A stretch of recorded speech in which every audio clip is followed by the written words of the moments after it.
Hey guys, how's it going? Welcome to another episode of Ferris Makes Emulators, Demos.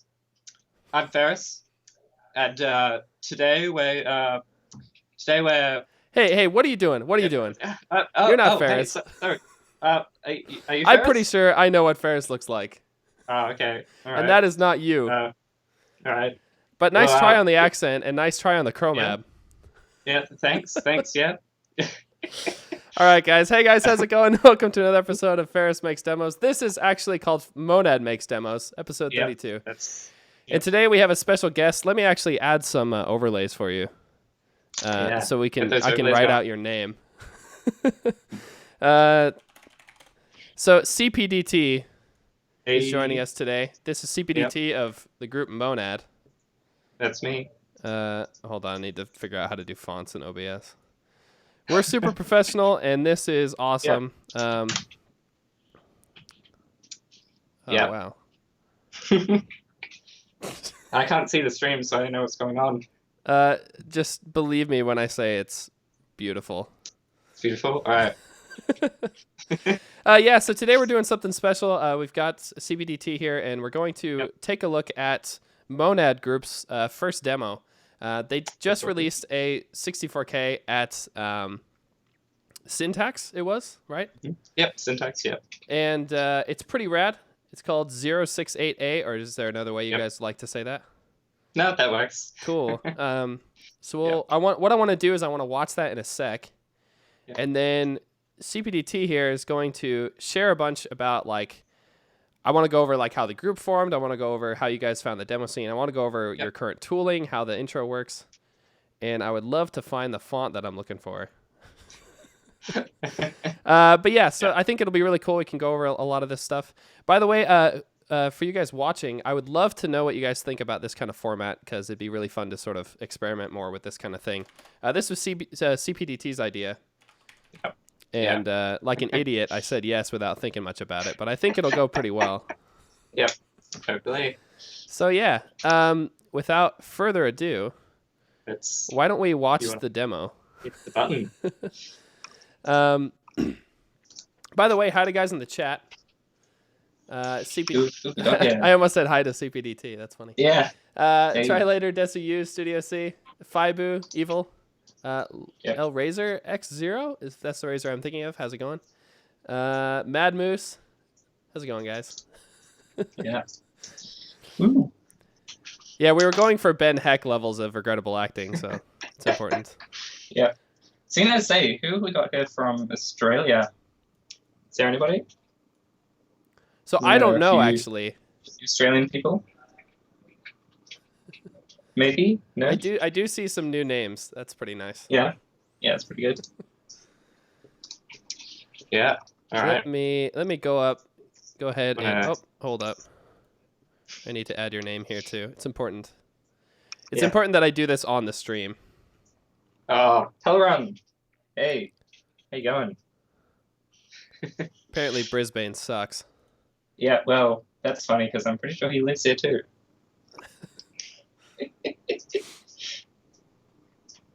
That would do it. Yeah. Do you guys say Brisbane? Yes, Brisbane. That makes more sense. Yeah. All right, so I'm just going to pull up the intro here.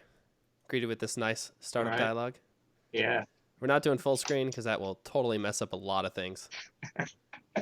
Not because of the intro, but because of my setup. Worth saying.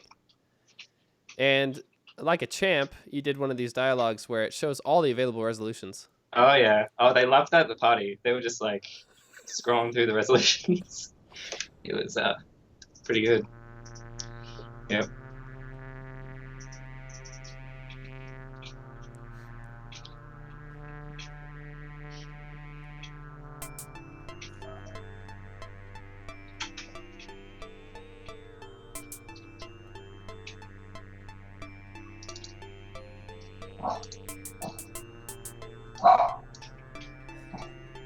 The dog is super realistic in the intro.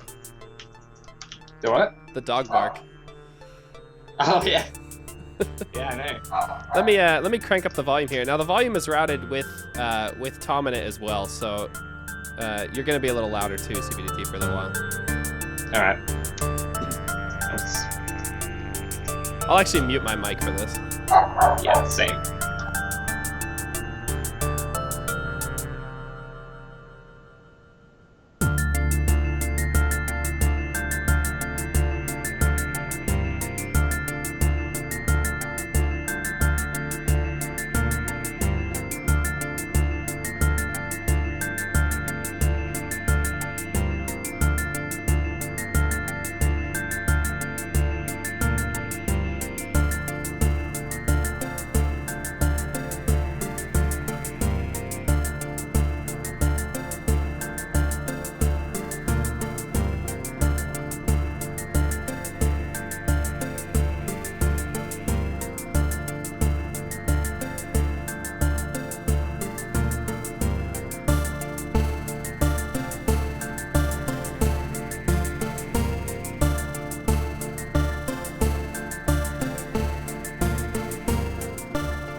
So right off the bat, what I would like to say is that I think this is a really impressive first intro, especially at the 64K level, where like you have to do a lot of work to make a 64K, just like a lot of upfront cost. I honestly think 64K is like the ultimate demo scene category in terms of a balance of technical difficulty as well as like aesthetic difficulty, and sort of you kind of have to push the boundaries in a lot of different ways. So I think this is really good for a first intro, especially. And it's interesting actually. I was watching it just now and I hadn't noticed the anti-aliasing was actually pretty good. Is that FXAA or are you guys doing something else? That's just FXAA. Right. Okay. Yeah. It works pretty well here. Yeah. That's pretty good. When I first watched this, I actually thought it was Raymarch just because of some of the primitives that were used. Now I'm not actually sure if it is. Is it? Yeah. Parts of it are. Okay. So it's actually mixed. Yeah. So can you see my screen now? Yeah, I just switched over. Okay, sweet. So I can like this is one thing before you go in. I don't mean to interrupt you, but iRazor X0 says, "Forget the ignorance. What do you mean when you say 64K?" So what this was this is a demo, and if you're unfamiliar with that, it's basically this. It's a real-time show of some effects or some story or something, and some music. And then, the thing about 64K is that this is the maximum file size of the file is 64 kilobytes. And there's no external media, so it's just that one executable that generates all of this. So sorry, continue. Exactly. So so what Ferris said, this is our tool, which isn't 64K, it's quite a lot bigger, but it just sort of allows us to edit things, I guess. So I can like fly around the world, have some fun. So what you were saying about whether or not it was Raymarched is, say like these rocks, rocks and like the terrain, that's all polygons. So all sort of regular rendering. That makes the random placement a lot easier, I guess. Yeah, exactly. That was sort of the idea. But then like the rover and I think the spaceship at the end, they are both Raymarched. Yeah. Right. Yeah. So that sort of acts up a bit. Ooh, that near plane. Yeah. Cool. Yeah. Very nice. And I saw that. Maybe I can't see it today, but I saw yesterday when you had we did the test setup that you were using SSAO as well. Yes. So I was actually surprised about that as well, because it looks a bit better than I would have expected with SSAO. Which kind of SSAO are you using there? That's a good question. Pretty much the SSAO I found on the internet. Okay. Look the best. That's I guess sort of how it works. But I guess like it's not used a lot. It's just sort of to get those details out of like the rocks in the ground. You know, get like a little shadows around it that you can sort of see there. Yeah. I think it might even be a bit harsh, but I think it looks good. Yeah. And it's it definitely like it doesn't look as screen space is more what I'm trying to say than I would have thought. So it is actually pretty nice here. Yeah. It worked out pretty good, which is pretty great. Cool. So I guess just walk through the scenes a bit and sort of show you guys what's going on. Yeah, one of the things I was really excited about this and why I was interested in doing this is because, especially with 64K, because there's a lot of like upfront work, I really am excited to share what other people are doing in 64K. So I would really like to see, like the scenes will be really cool. I'd like to see breakdowns of those. Also, the tooling would be cool to go over. One thing before you dive too deep into that is the sequencer is half covered up by our faces. So you might want to move that a bit left. I know it's hard to see, but yeah. Yeah, that's better. So this is Rocket, by the way. This sequencer, which is, you can see, I can like move up and down. You can see that, and what we've got on this screen changes. This is the same as what you used, Ferris. Yeah. It's also Emoon's editor. Yes. It's Emoon's version of the editor.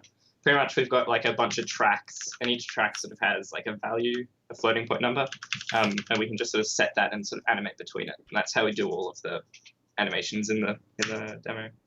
Does that include cameras as well? Yeah. So everything goes through Rocket. Nice. Yeah. So I guess we'll start. Why don't we start right at the start? So I'll just go up to here. This first scene. So we've got some pretty cool looking terrain, I think. Yeah. So what we're doing here is, as I mentioned before, this is polygon. These are polygons. Right. So it's actually using a OpenGL feature called tessellation, which pretty much means we get a big plane, and then we can sort of split it up into lots and lots of tiny triangles, and then sort of give them all different heights. And that gives us some pretty good looking terrain. And then we we vary the amount of triangles based on the distance away.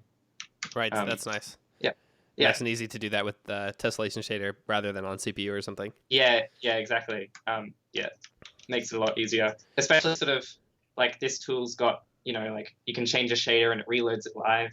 Right. Whereas you can't reload like C++ live. Yeah, much better workflow. It also looks like your camera's following the height. So is the height map itself, is that just some shader stuff, like some shader Perlin noise, and then? No, so it's generated. It's using it's fractal terrain. So using a technique that I believe is called diamond square, which pretty much we have a texture and we sort of go make a point here, point here, point here, point here, give them a random value, and then sort of interpolate between those points. Right. Oh man, I haven't heard of that. Yeah, I haven't seen that used in a long time. That was man, I remember playing with that like 10 years ago. Yeah. So that worked really well. Yeah, exactly. So it's that sort of, and then a few layers of it, and I think there's some FBM noise in there as well. Yeah. It's sort of enough to not look. I think it's the layers that really does it. I think because you get the larger detail and then you get the smaller detail on top of that, and I think that really is what actually adds the depth. And then the tones and the textures are pretty nice there too. Yeah. So that's just sort of a bit of like if the normal is pretty vertical, then we can make it darker and sort of look like a cliff, things like that. That just sort of adds stuff to it. But I'll go into this is my editor. This is Sea Lion, in case anyone's interested in that. Do you want to bump up your font size a bit? Yeah. Or maybe it's okay because I might be watching in the wrong resolution. Yeah, I'll split it up. Not that big. Yeah. Cool. Let's go 16. Yeah. Sweet. So pretty much got like a ton of different files here. Pretty exciting. But if we go into shaders, is it too small? Studio C. Turn it up a little bit. Let's go 18. Yeah, I don't think you have to go much higher than that. Yeah, that should be good. We'll find in terrain. No, not in terrain. Here we go. My goodness, there we go. Mars height map. So this is all our random. Pretty much. So this function here, Mars height map, is our random noise function that we use to figure out the height. Cool. And this is just in a shader. So we evaluate this when we're coloring things in to check the normals, and we evaluate this when we're moving the rocks around to get them at the right height. So pretty much we've got FBM noise, which is sort of just a low layer of noise to just make things a little hilly. And then we get 2 height maps using that texture, which is called inner height map. Right. And that's our diamond square noise. So we get 2 height Sample it maps. twice. Sample it twice at sort of different sizes. Right. With different weightings. Then there's a ton of stuff here, which is for the crater that you see near the end. Right. And that's pretty much more just like height maps and rotations and things. One of the nice things about the diamond square algorithm is it actually wraps. Yeah. So you can just repeat itself. And that worked really well for the crater because it means you don't get any seams around the outside, because we just sort of used that for the amount that things sort of jut in, if that makes sense. Right. Yeah, and then so that's pretty much it. It's just multiple layers of noise with some different fiddling, and you get some pretty good looking terrain. Yeah, it is pretty nice. Yeah. And it's going to be a lot faster than, for example, ray marching this. Like I have a really bone to pick with a lot of ray march terrains, just because you get like, because of the discontinuities, you get so many artifacts where like the terrain will like bubble and stuff.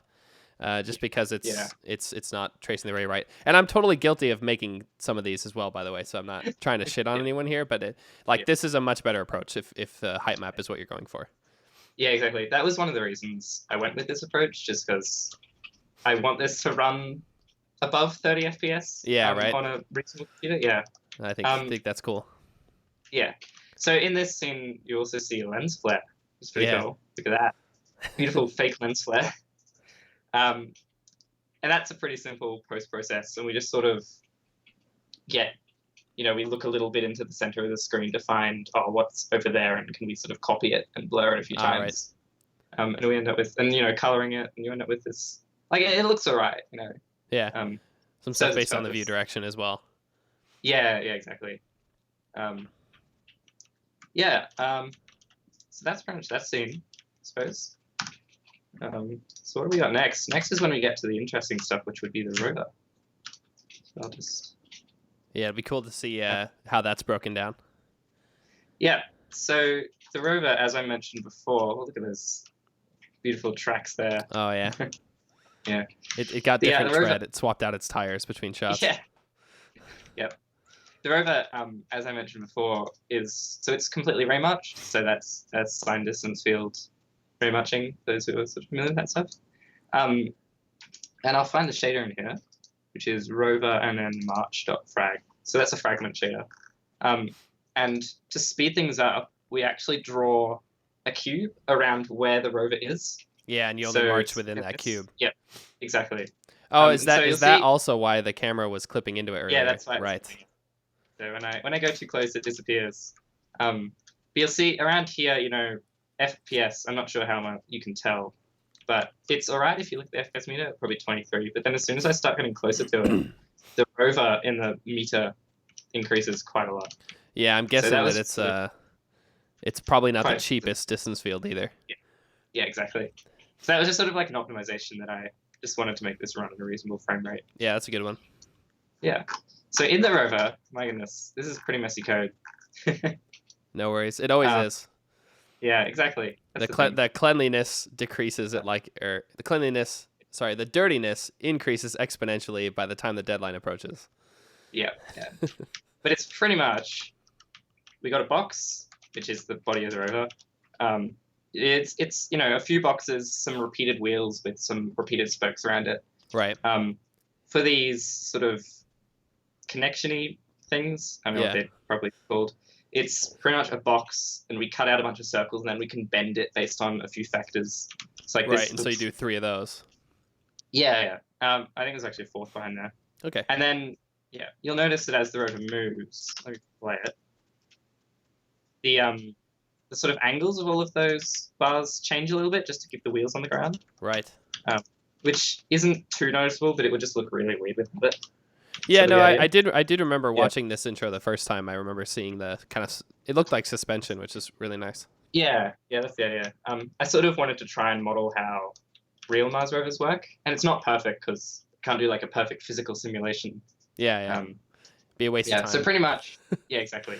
Pretty much, we just get the height at the position of each of the wheels, and then using that, we can do some trigonometry and figure out angles of everything. And that does mean that, say if I go into my Mars height map here, and let's just like multiply this by some crazy value, because why not? It's going to Save distort that. the rover, I bet. Yeah, you get a lot of fun. This weight shape. Oh, that's a bit. Well, that didn't do quite as expected. Probably in the terrain now. Yeah. Well, let me try and get a sort of split view of this. We can see what's going on. So right now I'm sort of just multiplying the height, and I believe once it recompiles shaders, yeah, there you go. So we're not in a particularly healy place right now, but if we leave it to go a little bit, you'll see maybe not too. Yeah, he starts doing some pretty funky things. Right. Further on it gets quite weird. So it's pretty much a thing of like give him a path that avoids steep things, Absolutely. and it looks right. Yeah.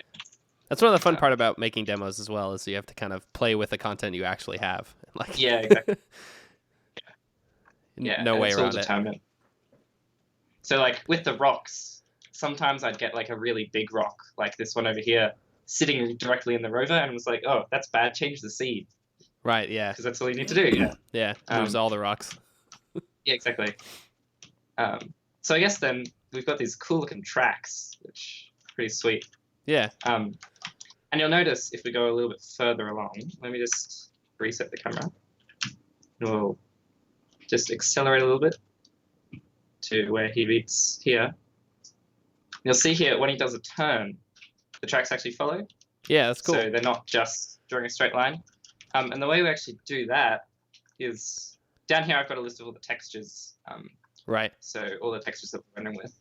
And there's one called Rover track, and there's two of them. And pretty much we've got a texture that is following along the ground where the rover is. Okay, nice. And we can look at like how the rover's changed, like its delta position and delta angle. Sort of shift and then the texture. Yeah, exactly. And shift the texture ping and pong draw buffers, a new line. I guess, is why there's two of them. Yeah, exactly. Cool. And that gives a pretty good looking effect, I think. Yeah, it's a good way to do it, because then you only really save detail around where the actual rover is. Exactly. So that's nice. Yeah. And so, like, it's not perfect here. It's sort of, it's a bit funny. But to be fair, like, the rover turning is a bit funny too. Oh, yeah. It's a little bit funky. Cool. Yeah. But yeah, it works for the most part where it's really needed, I think. Which is pretty definitely. Good. Yeah. So after that, we start getting to these obelisks. And these have some pretty cool patterns, I think. Indeed. Yeah. And so, as I mentioned before, these are all polygons. So we actually render like a ton of different obelisk variations before the demo. Okay. And then we just sort of like pick some random ones to put around. And the way that these boxes are calculated or figured out is actually, I've got this tab open here with demonstration using this funky little line drawing system. Oh, cool. Yeah. And so what's going on here is pretty much we start a line at some position, draw it for a specific duration, then sort of turn it or sort of split it into T intersection, keep that going for a bit, and then draw it, then keep doing that until it sort of fills up. And that's pretty cool. Yeah, so that gives some pretty cool looking patterns. One of the things I really like about 64K in general is you can do a lot of these kind of tricks. Like you have the space to do a lot of really clever solutions like this, and really just to get better fidelity. Whereas like in 4K, you kind of just have to hack everything. Yeah, and in full size demos, you wouldn't do this because you would have just made the assets. Yeah. So I really like the balance here, and I really like the fact that you've applied a lot of these techniques as well. Yeah, it's pretty cool. And then these have got some sort of, if I look up close, they've got this like sort of dirt texture on them. Yeah. A little bit. That's actually a complete accident. Okay. So I tried really nice. Yeah, it does. I tried doing some normal mapping to make them look a little bit bumpy, and it didn't work. So normal mapping is where you've got like a flat surface and you want to make it look a bit bumpy, say. So you can sort of, it's called perturbating, I believe, the normal, and you sort of, change its height sort of theoretically, so it plays differently with the light. In this case, I just tried applying some noise to it, and it didn't work, and I got these cool looking effects. which Yeah, it totally works. It looks like you dirt. can see, So. yeah, a little bit there. Yeah, exactly. And it's things like that as well, make accidents and then they end up looking cool. Totally. So, I think that's actually a huge part of like creative workflow in general is be able to yeah, set yourself up so that you play a lot, and the exactly. play is where the accidents happen, and also where you're in the headspace to take advantage of them. So Yeah, that's pretty cool. yeah, that's the thing. Yeah. So I guess I should mention the rocks while we're here, Yeah, because they're pretty obvious. they're I suppose. pretty. Yeah, they are pretty pretty. So the rocks are, for the most part, a bunch of polygons. You can see if I look up closely. And these also have some normal mapping on them, as you can see. Right. Looks really bad up close, but once you get a bit further away, it gives them a little bit of texture. Totally. Yeah. And the way we generate these rocks is we use OpenGL instancing, which is where I still have like syntax. You can make a bunch of copies of something. So in this case, we might say like make 10,000 objects. And then we use tessellation again, and we actually turn those objects into spheres. So we've got a ton of these spheres, and we sort of just deform them by a bunch of noise and sort of flatten them down a bit. Nice. And that gives some pretty good looking rocks, I think. So you see some of them are a bit bigger and have more detail. Yeah. Yeah. It's actually cool how much you're using tessellation. That's actually not something I've considered much, but I guess the nice thing is, for example, like generating spheres. It's like if you want to do that on the CPU, you kind of have to like, we generate this one mesh that's, a resolution of 64 by 64 or whatever. And then you have to kind of cache those if you want those to be fast. Whereas with this way, you can kind of like draw a quad and just tessellate the crap out of it. And then just make it whatever shape you need. So that's actually pretty nice. One quick thing here. Fibu said, do demos have to be a certain length of time? I suppose you can't just polish a 10-second clip, right? You totally can. I think people wouldn't like that very much because like 10 seconds is a bit short. But for example, a 30-second demo is actually a format that I quite like. I watch a lot of motion graphics at least, and a lot of those are also that kind of length. So I don't know. I'd be okay with that. I think that's pretty cool. But generally, they're around 2 to 3 minutes, and I think that's also cool. So I'm just trying to find. I have some screenshots somewhere of sort of the process of getting those rocks that I think would be pretty interesting to look at. Yeah, that'd be great. When I can find them. This is all great stuff, man. Just keep going. Yeah, definitely. This is exactly what the kind of stuff I wanted to see. Yeah, sweet. Hang on. I know where those pictures are. This is great fun. All right. This might take a while. Anyway, I'll keep talking about the rocks. So with the rocks, once you've sort of made the rocks with tessellation, one of the problems then is like with shading, you always need normals. Yeah. And you can't really get that if you just deform a sphere. So we actually use a geometry shader, which a geometry shader lets you, so you can run a shader that sort of acts on each primitive. So in this case, each triangle, it receives all of the 3 points and then can output as many points as it wants to create something. In this case, we input the 3 points, calculate the normal of the face that they'd make, and then output the 3 points again with that normal. And that works quite well, as you can see. I would have liked to find some way to sort of smooth that out along the surface so you don't end up with such a polygon. You can see it, like it looks pretty polygony when you're up close. Yeah. Because it is flat shaded. Yeah, exactly. But yeah, it didn't end up being like you can't really tell when you're far enough away for the most part, I think. Yeah. So I'm just scrolling up some conversations until I can find this picture. No, it looks really cool actually. Yeah, like I said, I hadn't really considered doing tessellation that much, even for like simple objects like this, but I think it would totally work.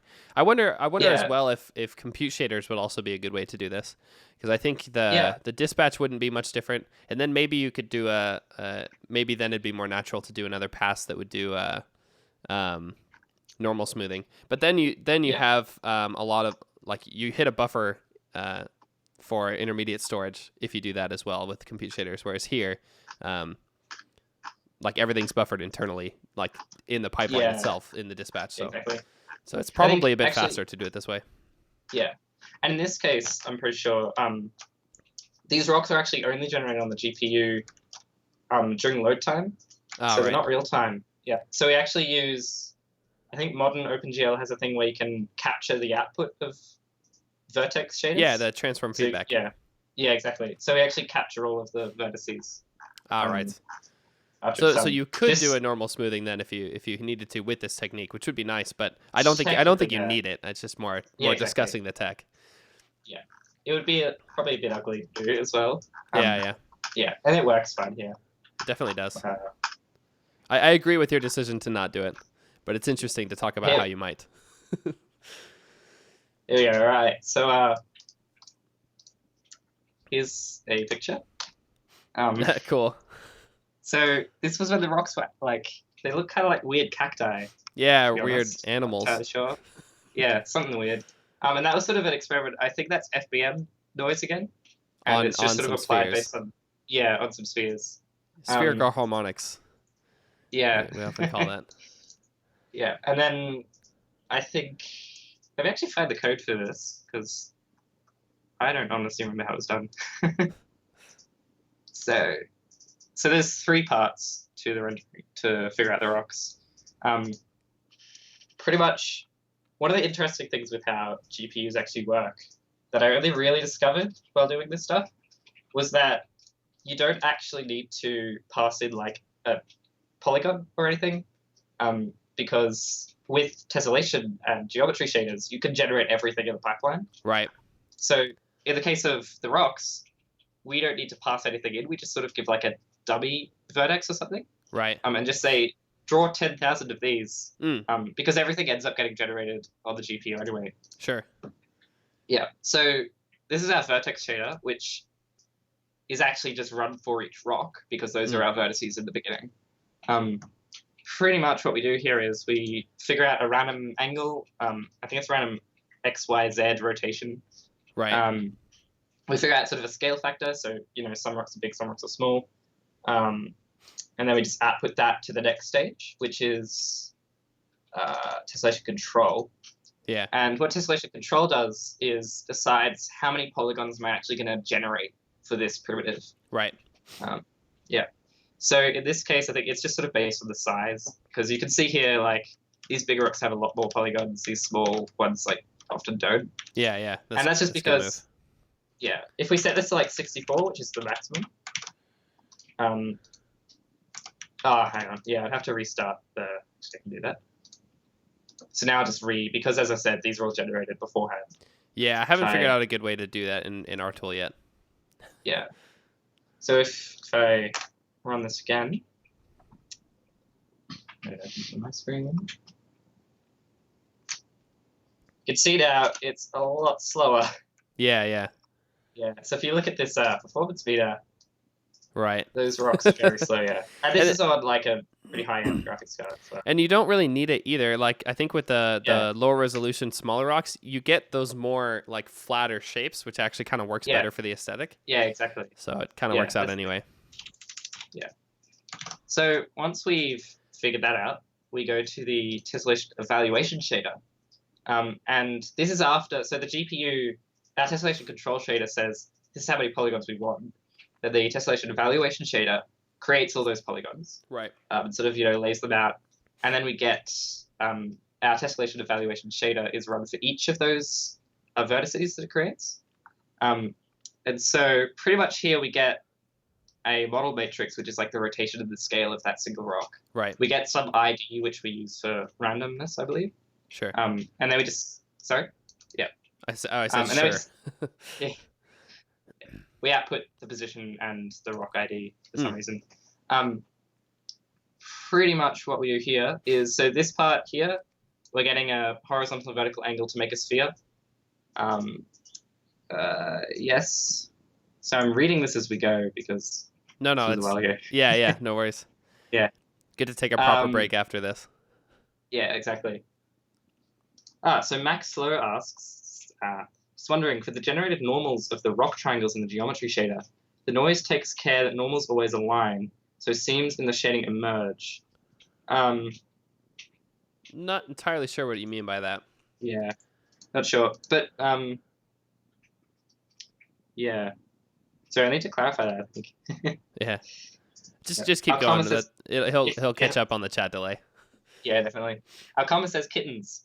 Thanks for the kittens. It's important. If Alkama says it, it's important. Yeah, definitely. And cuddly. Yeah. Yeah, so pretty much, so what we're doing here is, this offset pos, we use that FBM noise again, as I said. So we get that direction, which is our sphere direction. So where is our point relative to the center of the sphere? We multiply its distance by an FBM. So that's what gives us those crazy looking weird cacti alien plant things that we should look for. Then we do our, rotation, scaling, whatever we want. And then we sort of squish the bottom of the sphere, so it sort of looks like it's sitting on the ground. Ah, right. And that's what this line does. So that sort of gives them that sort of flutter look. Because without that, I'll turn that off and you can see how that looks.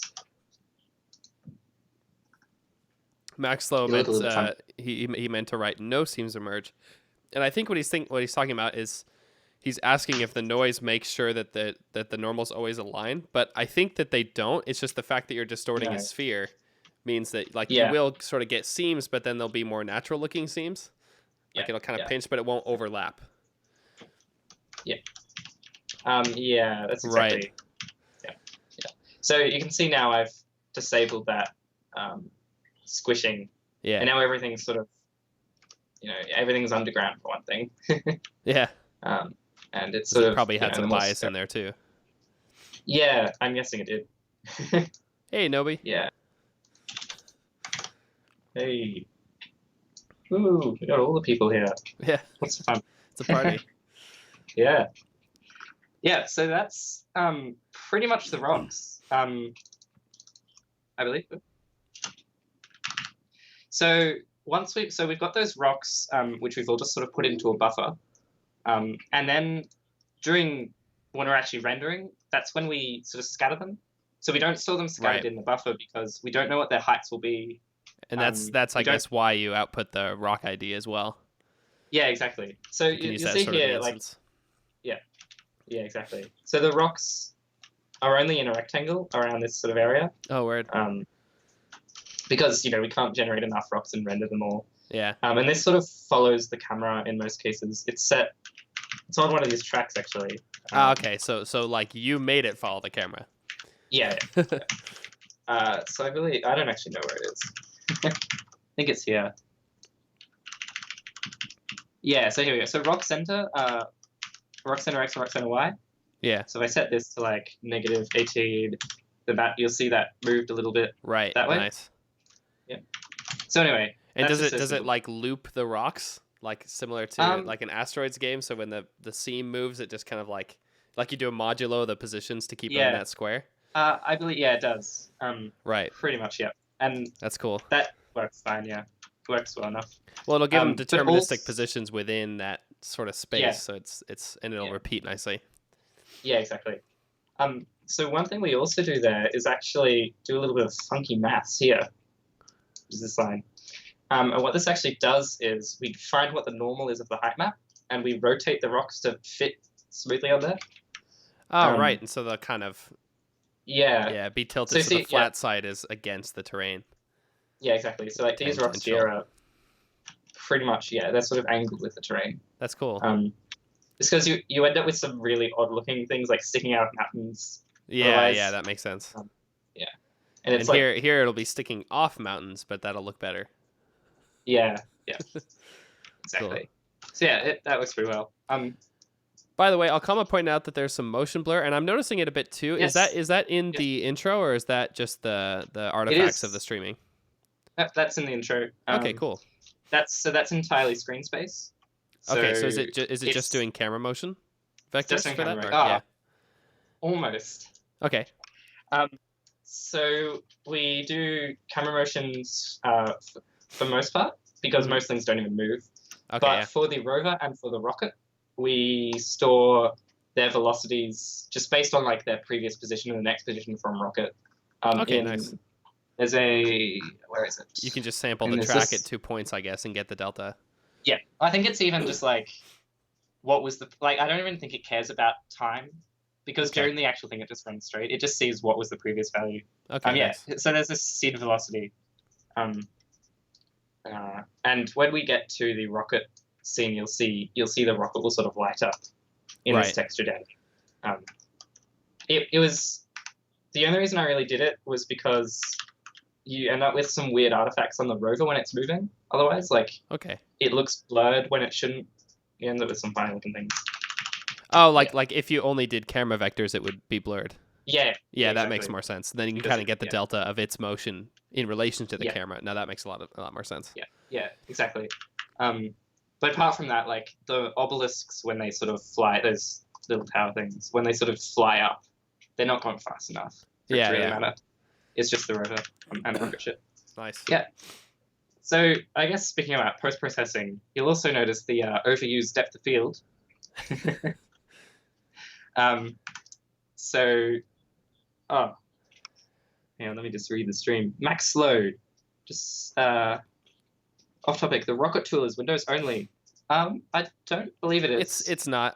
Alkama answered that as well. So it's Yes, not Windows only. He has Windows and Mac builds. Yeah.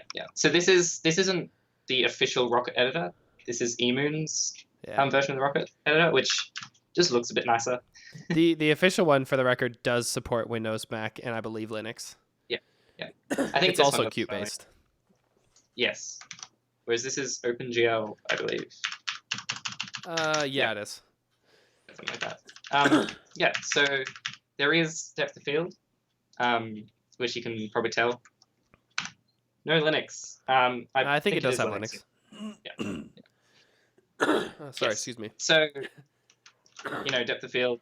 It's meant to be, to show off, like, I guess show the different planes of the scene, like really far away things and really motion blurred. Yeah. I used it too much. It's one of those things where, like while you're doing it, it's fine, but then when you come back and look at it a week later, you just cringe. Yeah. So yeah, a lot of people know. Sort of. It's a really easy one to overuse, I think. Exactly. Because it's weird. It's weird how depth of field will affect like your sense of scale, and things that can kind of feel naturally when you're adjusting the effect just sort of don't when you start looking at other things in the real world, and sort of come back. Then you realize your like intuition is a bit off. Yeah, exactly. So that's a bit of a tough one. Yeah, but oh well. Yeah. No, it so, still looks good. Yeah, exactly. So continuing, we get to this cool scene where we got these fancy obelisk thingies, is what I call them. Right. Yeah. So there's not really much extra going on here. I guess this is sort of the first time you really see the glow effect. Yeah. Which is pretty common. So you can see, like there's a bit of glow coming off of these bits. And we actually do a bit of a hack for that. So often, with glow, you sort of get stuff on the scene that's brighter than a certain amount, and then you put that into some glow buffer, and then you sort of ping pong it back and blur it. We do that here, but additionally, when a material, so we have materials, they have a bunch of different properties, like their color and their physically based things, roughness and all those things. They've also got an emissive property, which is how much light they emit. And we actually just always put the emissive value in the glow. Right. Because that just gives us, like, I don't know, it looks nice. Yeah. Otherwise, you'd end up with some, like far off ones would stop glowing, and you'd end up with this weird thing where they just flash on or flash off. Right, yeah. Above that threshold. Yeah, exactly. So pretty much to do the glow, we output those bright things, we downsample it a bunch of times. So in this case, you can see here, we've got a bunch of textures where we take the highlights, then we downsample it. So we've got one that's the full size, we've got one that's like half size, one that's quarter size, one that's eighth size. Right. And then we just blur that a couple of times, maybe like 10 times, and then composite it all back together. So squish it back up. Sure. Weighted. And that gives us a pretty good blur. Absolutely. Yeah, works pretty well. Yeah. And it looks like the pattern you're doing there is based on some like Y position and some sinus crap. Yeah, so I believe it's a sine wave, and then we sort of offset things with noise a little bit. So I'll go into find wherever it is. where is this? Let's see, obelisk glow. There we go. So we've got a bunch of different modes that are that we can sort of set it to be in when it glows. So because we sort of use that throughout the thing. Yeah. There you go. Let me just add this. The emissive value gets written in its own rendered target and then blurred. Yeah. So we write both things that are bright and also emissive things go into the same rendered target. So it's the typical glow where you sort of get things that are bright and then blur them a bit. But we also add in the emissive things all the time. Yeah, just to answer Max Low's question. Word. Yeah. So anyway, obelisks. We have a bunch of modes which we use. Like near the end, they sort of cycle through. Like there's a spinning thing, and there's one where it's like flashing. Yeah. So we have a mode that we can set in the rocket tracker. So that would be in, I think it's this alien here, and we've got obelisk mode, which is the mode for these things here. Yeah. But we've also got like mode for the big tall citadel, I believe it's called. Anyway, so glow mode down is the one which I think actually goes up. Oh yeah. Yeah. So it's called glow mode down, but it goes up. And right. Pretty much it's just sort of an offset with some noise added to make it a bit more interesting. Yeah. Just pretty simple. Very cool. Effect. Signs and pals, man. Yeah. So might as well talk about how we do camera work for this stage. Some pretty cool camera stuff there.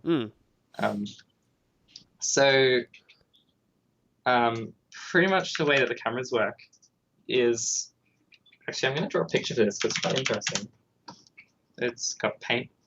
Word. So, yeah, in our tool, we sort of imagine we've got a point, and then we have an arm that comes off that point in 3 dimensions, of course. And that arm, we sort of set a angle in Euler angles, so like pan, tilt, yaw. And then we actually have a camera that sits up on top of that point. So we can set the position of our origin.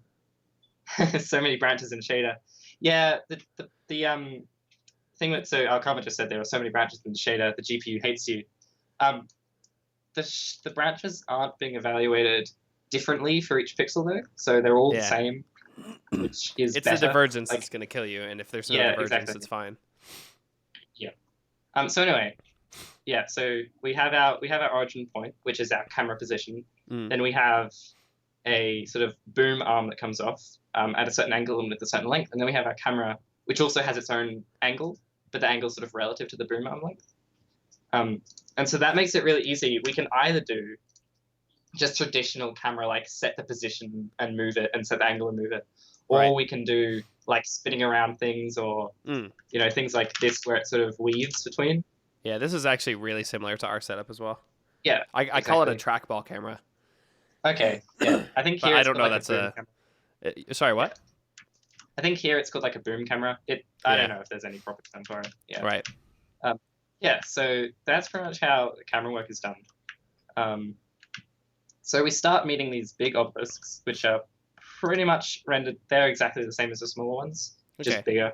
Yeah.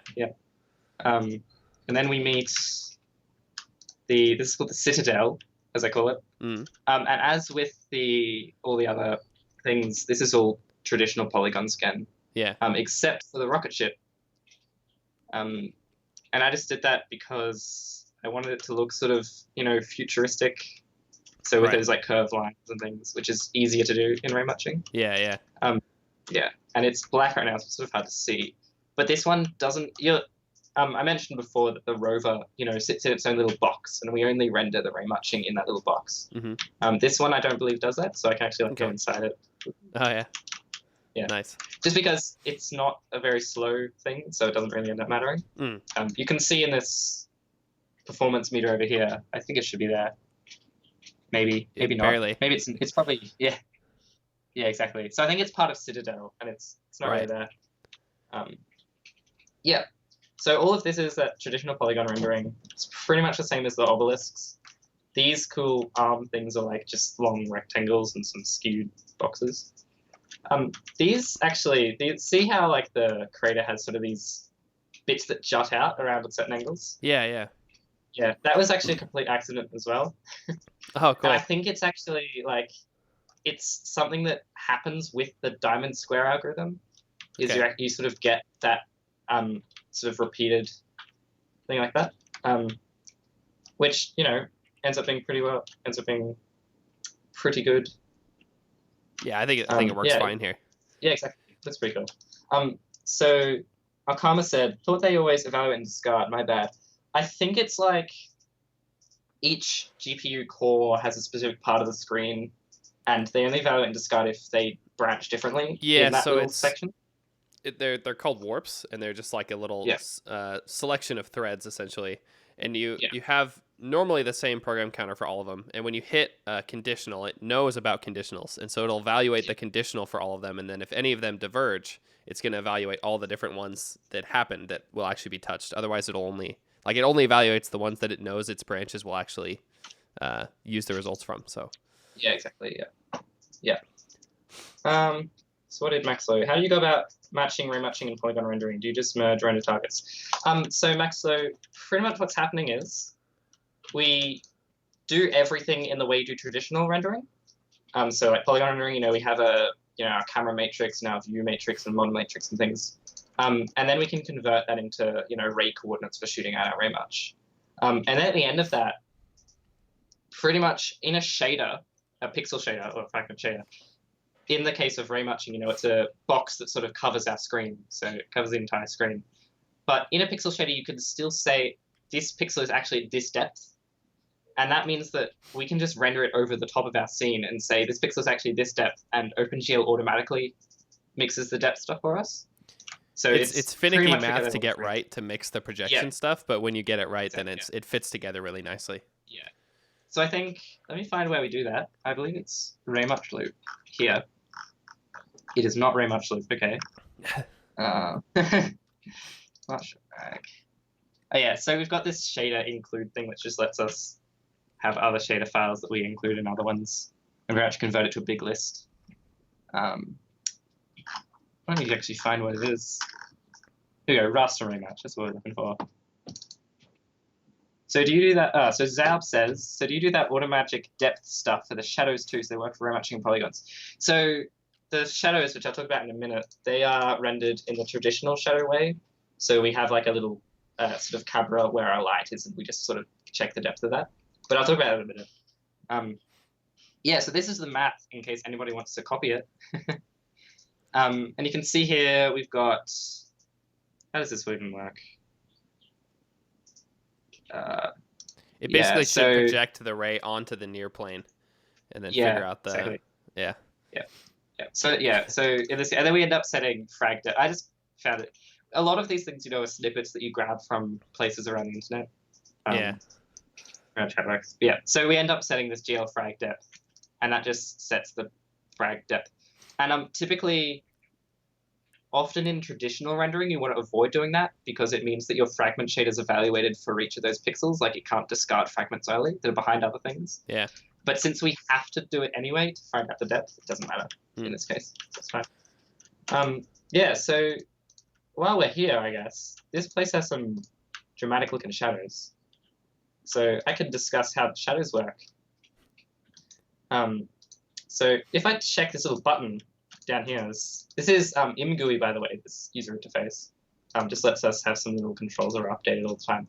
We get this big yellow box, and that's our shadow volume. Pretty much, we render all the geometry twice. We render it for the shadows, and then we render it for the scene. And when we do it for the shadows, we render it from the perspective of the camera using what's called orthographic projection, which is where everything's sort of flat. It doesn't have perspective. But when we do that, we can get the depth at each position. You mean from the light?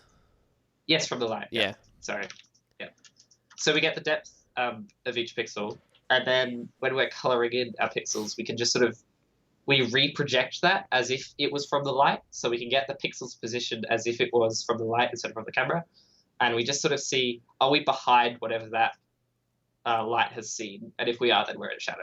So I think what Zoab is really asking here too is when you're rendering the stuff to the shadow map, like when you're rendering the orthographic Yeah. In orthographic projection, you're getting the depths. It should do the same compositing with the depth stuff there as it would when you're rendering the scene from the camera's perspective. It should be exactly the same. Yeah, exactly. So it works. That's one of the nice things is it just works for both ray matching and regular polygons. And like you don't get, or without a bunch of extra work, you don't get like the nice soft shadows that you just get with your ray matching soft shadow trick. Yeah. But it doesn't end up being too much of an issue. There is one thing that does happen, which is you can't really do very good looking terrain shadows with it. Right. Just because you need a really too many big precision errors. volume. Yeah, exactly. So for terrains, we actually pretty much match that in screen space. So when we're coloring we only actually, I believe, we only shadow terrain of terrain, if that makes sense. So only terrain gets the shadow of terrain. And when we're shading a pixel of terrain, we sort of just march through the terrain field in the direction of the light and see, have we hit the terrain field is in like a sort of a projection of the height map, yeah, and so you kind of trace a few points in that direction. Yeah, that's cool. Yes, yeah, and that just like it works. You know, we get some nice shadows. Yeah. Which works enough. Yeah. Yeah. I see what you mean though. Like the terrain doesn't end up casting shadows on the citadel, I believe is what you called it. I don't think it does, but like you don't really notice it. Yeah, you can hide it with cameras. Yeah, exactly. So I don't believe it's really noticeable. Yeah, it's not a problem. But anyway, yeah. So we've got this cool noise pattern now, and that is just noise. Right. Noise and looks like noise and then sign of the noise or something periodic. Yeah, it's like the edge. Yeah, I think it's like the noise. We do a sort of a smooth step, which is like a sort of gradient at the edge of the noise. Right. So where like this place might be filled in by noise, we just get sort of the edges of it. Nice. We get sort of a nice, sort of odd-looking texture, but it works. Yeah. So after that, I think the next interesting thing is probably these lasers. They're pretty cool, I think. Yeah. But these are actually really cheap, and you can probably tell, like, if you look right now, but they're actually just boxes. Right. So if I look at this angle, you can really see. So those are just pretty much stretched out boxes, which we just, again, traditional rendering. And they always are just set to point at the camera. Right. Yeah. And then we just have some, glowing stuff on it, stuff like that. And I don't, did you notice this during the demo, Ferris? Because you can sort of see it there, but... Where they clip through the obelisks, or? Yeah. I thought that was intentional. Oh, really? Like as if the obelisks were part of the connection or something. We'll say that. Yeah, it's a feature, not a bug. Right. Yeah. So after that, you can see, do some cool glowy effects. Pretty simple. It's that I was talking about that glow mode before that we had, wherever that was, obelisk glow, and that's like this. We set it to this glow mode explode, and then it sort of comes out of that sort of place where they hit. And that's like really hacky. It's actually got like the time that it needs to start hard-coded in there. Nice. So it starts like row 1533 because I just couldn't be bothered to put in the tracker. Yeah, sure. Yeah. So Maxlow says with orthographic projection base. Yeah. So that's right, Fibu. Yeah, we get a sunlight parallel shadow, which is what we want. We don't have any local lights in this because there weren't really any places where we need them. Yeah. And then what do we have next? Yeah, so this is again another of those glow modes. We just sort of say we want to spin it now, and it spins. And there, when you're moving the camera that fast, you can see the motion vectors. Yeah, you can see some funky motion stuff happening. Yeah. And then the rocket takes off. And this sort of rocket glow there is literally just... I'll go out a bit closer. Probably just make the bottom whatever emissive. Yeah, exactly. Yeah. Bottom portion of it. So it's just the bottom parts of it, and it flickers a bit, I think. Nice. Between a few colors. Yeah. And then that sort of flies up. We show camera up there, and then it finishes. Yeah. That's really cool. Yeah, Evil Axe says this is really nice for first prod, and I also want to comment on that. Like, there's a bit more tech in this, like a bit more special purpose things than I would have expected. Yeah. And I'm genuinely impressed by that, actually. Because you seem like a pretty young guy, and it seems like you've picked this up like quite quickly, and a lot of doing a lot of fairly advanced modern GL features here. So that's really cool. Yeah, thanks. How long have you been doing this kind of stuff? Let's see. So I found out about the demo scene. I used to do a bunch of web development in my free time, like while I was at school. Okay. I got quite sick of that. It's just so boring. Yeah. And then I think I found the demo scene at the end of last year, so November. And I was like, I want to make one of those. So like a 64K, probably a Mercury or Conspiracy one. Yeah. It was like, that's cool. I want to make one. And so I learned a lot of stuff then. So it's quite a learning curve. Yeah, it's a lot of fun. Yeah. I've definitely picked up a lot of stuff. Yeah. So yeah, I guess with the point you were making about like a lot of specific technology, I had made sort of for this, not really for this, but in general, I actually made like, I think I've gone through 2 tools that I've made, like pretty basic ones. Yeah. And then, like I made the first one, I was like, hang on, I can't do like complicated post-processing with this. Like I can't do a neat glow. Yeah. Just because it had. And then the second one I made, and it's pretty cool, I think. But then I was like, hang on, this literally only supports ray marching. I can't do any polygon rendering. Right. And I really need that for like the terrain. So I was just like, start from scratch. Yeah. Again. And I think that's cool. And like, yeah, I guess I learned a lot from going through those old tools and like, this doesn't work, let's try it again. Yeah. Kind of the best way to do that is to have that iteration. Yeah, exactly. Although I guess it's sort of a lesson learned in premature tooling. Like, don't make a tool until you know what you need. Yeah. Yeah. Which actually, like, if you guys want to see, I can sort of show one of those tools if you're interested. I think that'd be really cool. See kind of the progression here. And a little bit, as you're pulling that up, like, where does the name Monad come from, and how did you get the other guys involved as well? All right, so Monad was just me being nerdy. Sure. I'm a bit, into functional programming a bit. Oh, really? A little bit, sort of. Oh, hang on. Got some questions here. Should we answer those? Yeah. And then I'll answer your question after that, sorry. So Love Like Semtex said, love this format, Ferris. Good job, Ferris. Cool to pick the brains of guys in this space. cpdt, great stuff. Thanks. Love Like Semtex. I think this is pretty cool, this stream. Yeah. And Evil Act is asking what your biggest challenge in the pod was. That's an interesting challenge. That's actually a good question. I'm trying to think. I mean, ultimately, if you know the technology, like if, like stuff like tessellation, it's not that complicated once you sort of get the hang of it. Things like that. So biggest challenge. Nice logo hoster. I'm not actually. Yeah, I'm just sort of thinking. I think the part I least enjoyed was the camera work. If that makes sense. I just found I can't, like, it's too much patience for me. I think I think that's got to do with like, using a rocket, as opposed to sort of a tool that's made for you, just like for how you work. Yeah, for sure. I guess. Yeah, which is probably, I guess, the same reason that you're switching to a sequencer. Definitely one of the bigger reasons. Yeah, cameras are especially a pain point. Yeah, exactly. And I guess now I know how I want to work with the camera. I can design a tool that actually works with that. Right. So Max Lowe said from Haskell. Yes and no. I've never actually coded Haskell, but I know a bit about it. And as like Lowe said, a monad, yes. The least helpful way to describe monads. Yeah, exactly.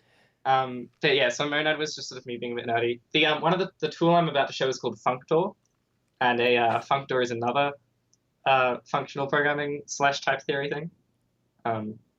Just things like that. I think our new synth is called Axiom. Nice. Bunch of and so your logo is a lambda. So. And our logo is a lambda. Yeah, lambdas are great. Yep. Max Lowe said, how many people worked on the demo? So I did all the graphics and programming. And then there were 2 musicians. There was Firewood, who is here. The Firewood. Hello, the Firewood. that was one of the musicians, and then another one called Ubi. Unfortunately, it sort of ended up being Ubi was really busy, so he composed the track when he was free, and then that left me and Firewood to do all the synth work, and we know nothing about synth work. Like, I do not know how to make a nice sounding synth. I'm sorry about that to all people who had to listen to those glorious synths. That's the best way to learn, though. Yeah, exactly. And I also think more people should do synths, because I think it's like fundamentally, like, there are similar to graphics, there is a learning curve, and you do have to learn sort of enough to be proficient to be able to make things that sound good, or make things that sound correct as well. There are, just like there are obvious rendering artifacts that are solvable in visual rendering, there's also rendering artifacts that are solvable in synth design. So there's a lot of like learning curve, but at the same time, a lot of the math is really similar, and I think that there's actually a lot of parallels there. I think making synths is really fun, and I wish more people in the demo scene would do it. So yeah. So I'm glad you guys did that, even if some people may not have been that happy with the results. I think it's way better that you did than you didn't. Yeah. Evil Axe says, yes. He says, don't get me wrong, mate, but you really work on your sound/music. Yeah, that is very true. Next one will be so much good. It'll be great. Trust me. Max Lowe says, how long did it take from start idea to finish? I think most of the graphic stuff, so actually working on the thing, was done in about a month. But as I said, like, I've been learning this stuff for about a year before. You've obviously been spending a lot of time learning this stuff, so. Yeah, exactly, yeah. As a uni student, I have a lot of free time. But the idea itself was pretty much like I was lying in bed one night and just suddenly woke up and was like, oh, this would be cool, and wrote it down. So that seems to be how a lot of ideas come for me, at least. Yeah, all right, so what were we talking about again? You asked me a question. You were going to pull up one of your older tools, I think, but I was just asking like sort of how the group started as you were pulling that up. So I guess it was pretty much... Like you found the demo scene and started learning this stuff. Yeah. So I started learning this stuff, and I needed somebody to make music. So I asked my friend, the Firewood. Who's in the chat, by the way. Yeah, who is in the chat. Hello. And so then we had the two of us, and then I got another friend who was interested in doing music stuff. Neither of them are actually coders, so it's just me doing all the programming. Cool. But maybe one day I'll convert them. Yeah. So let me load something here. Also, for the record about the synth, I did want to say that it is. I do actually think it's pretty good for a first synth as well. Yeah. I'll show you the synth stuff in a little bit as well. Cool. That'd be pretty cool. Zab said, "Wait, wrote it on paper or on a computer? If it was paper, wow, people still use that." Yep. I'm holding a pen right now. Right. Yep. So this is Functor. This was the second tool I made, which I'm still pretty proud of. I think it's a pretty cool engine. So it also uses Rocket, as you can see. I've got Rocket. I'm not sure I'm getting a black screen though. So that's where's my scene gone? There is scene here. I don't know where it's gone. Oh, hang on, no, I know where it's gone. No, there it is. Yes. So as with the previous one, as with the thing I showed before, I can like fly around here and move around. Yeah. This is entirely rematched. It's got fancy reflections, all that jazz. This was just playing around with the engine, making some post-processing stuff at one point. Yeah, sure. Yeah. So one of the cool things with it, so as with the previous one, it's got live shader reloading. One of the very cool things with this is the way that you describe sort of the OpenGL pipelines, which is like say this shader connects to this shader with these textures. Right. And that's the part I'm really proud of. So I figured I might as well show that. Yeah, please do. Yeah. So I wrote a custom programming language for this. So this is it. Hang on, let me open it in Sublime. So this is a custom programming language, or a declarative language probably. It's not really a programming language. Yeah. But a lot like the FX language that what was it? Yeah. DirectX had. Yeah, maybe. Something like that probably. Oh, why is it? Hang on. So okay, so this is an example of post-processing effects. Pretty much, I say like, let's scroll up to depth of field. So I say I got this program called depth of field. It's sort of like a function. So this function takes in this screen texture, and then the actual program itself has an input that is this in texture and an output that is out texture. It's got these uniforms next to these tracker positions, and then these are the shaders you use. Yeah, that's cool. And I guess you can use the same reloading mechanism that you use for shaders to reload these files as well. Yeah. And then say something more complicated like bloom. We get like some downscale textures which we sort of declare there, and then we've got some various different stages of it, like this bloom extract, bloom blur pass, bloom composite, which is like you extract the highlights, then you blur them a bunch of times, then you composite them back together. Nice. And we have all these, and then we just say like use bloom extract, use blit to copy down a thing, use blit again to copy down a thing, repeat this 10 times, and then composite again. That's cool. Yeah, and then like the engine sort of like passes that, and then it figures out this texture goes from here to here, and then this one goes here to here, and then I can combine these together and like reuse these textures and all this kind of crazy stuff. Nice. Yeah, so I was pretty proud of that, but yeah, it's really cool. Yeah. So what about that only supported ray marching? Because you mentioned that was the issue with this tool. Yeah, it was for the most part just the back-end engine was. I didn't know C++ very well when I wrote this. And it was quite That's messy. actually surprisingly typical for people starting the demo scene, by the way, so no shame about that. Yeah. It's pretty much like the backend engine was written entirely just to run the stuff that this tool gave it from this stuff. So like a bunch of and you couldn't really integrate like some extra code in there to like render some. Yeah, it just ended up being too clunky to work with. Sure. And I'm quite glad I went down the completely custom path for this because it means you can do so much more interesting things like the rocks and the terrain and things. Absolutely. Which wouldn't have been possible if you did like ray matching. Yeah. Sweet.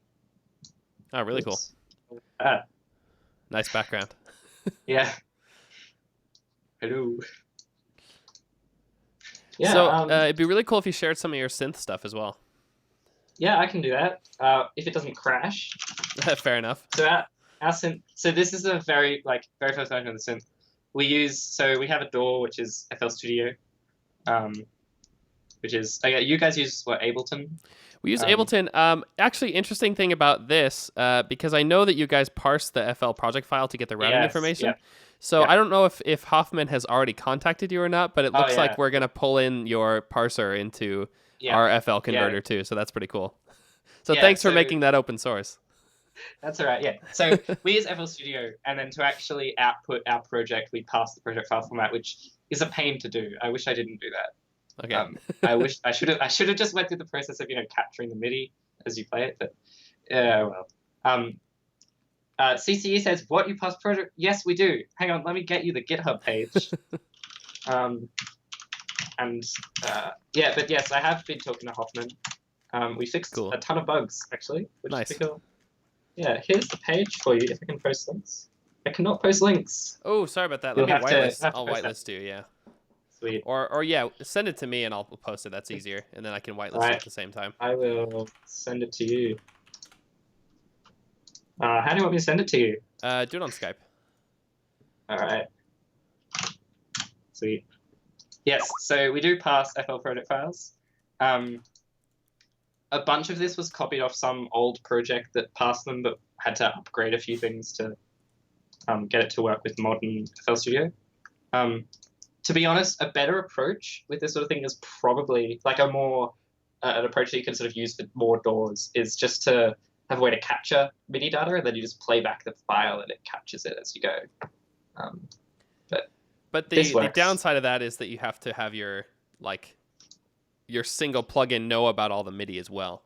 Yes, yeah. So there's upsides and downsides to that. Yeah. But was it that FL Studio, the project format itself, was really a pain, or like what was painful about the project formats? The project format, yeah. So it's completely binary, right? In some weird format. Yeah. So a lot of reverse engineering went into that, pretty much. Yeah, that makes sense. Yeah. I mean, we also did reverse engineering on the Ableton one, but I think it was a lot easier because it was textual. Yeah. At least Yeah, it that felt would like it was smaller scope. Yeah. So this is our synth. It's called Ometer. That name courtesy of Firewood, who is in the chat. I do not like the name, but everyone. Oh, harsh. So as you can see, yeah, it's a bit of a messy. So it's a node-based synth. Yeah. Which means we have a ton of these nodes and we all sort of feed. It's very messy. But ultimately, you can do some pretty cool things. We didn't take full advantage of it, as you can tell. Yeah. So Yeah, so you even have like the here, low level like multiply operators and stuff in Yeah, this. So yeah, it's yeah. really bare metal. I can see why It's we very spoke a bare bit before the stream about performance and how you're saying that a lot of these ended up being virtual function calls for all the operators. Yeah. Now I can definitely see why that Yeah. maybe didn't scale as well as Yeah, exactly. or that well. So like there are ways to fix that using like listing out all the function calls and letting the compiler optimize it.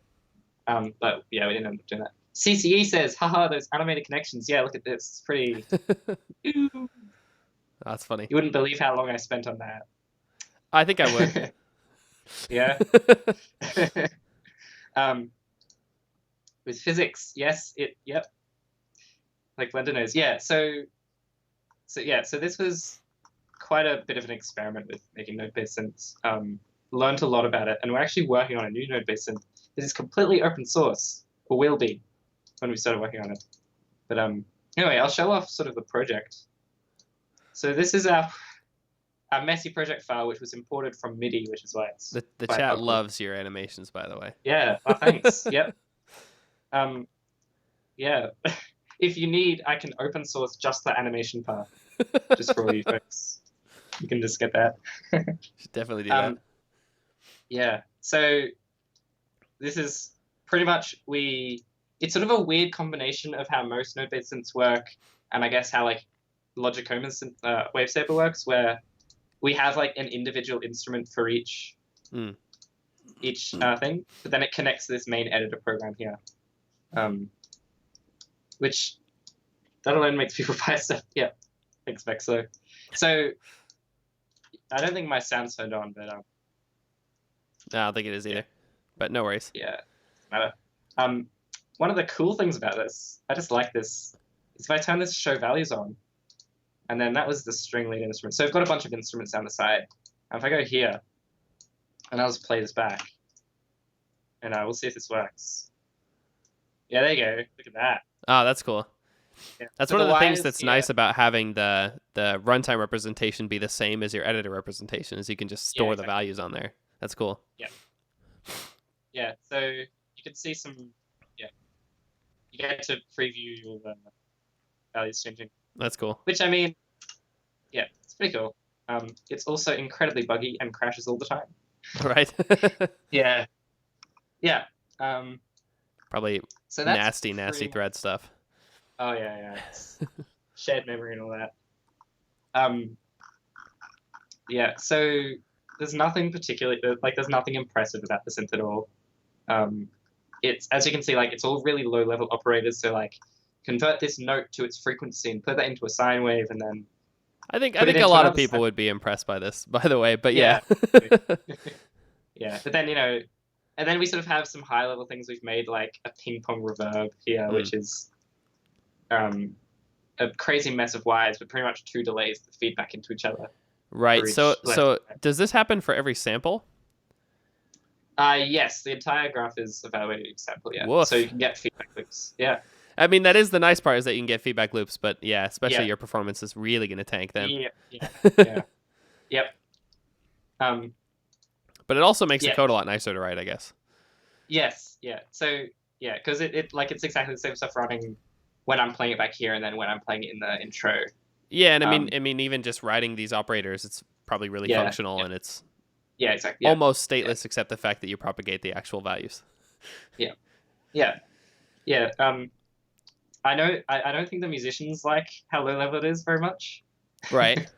They're sort of like, this isn't music-y. Like, what is this? Multiply nodes and things. But, yeah.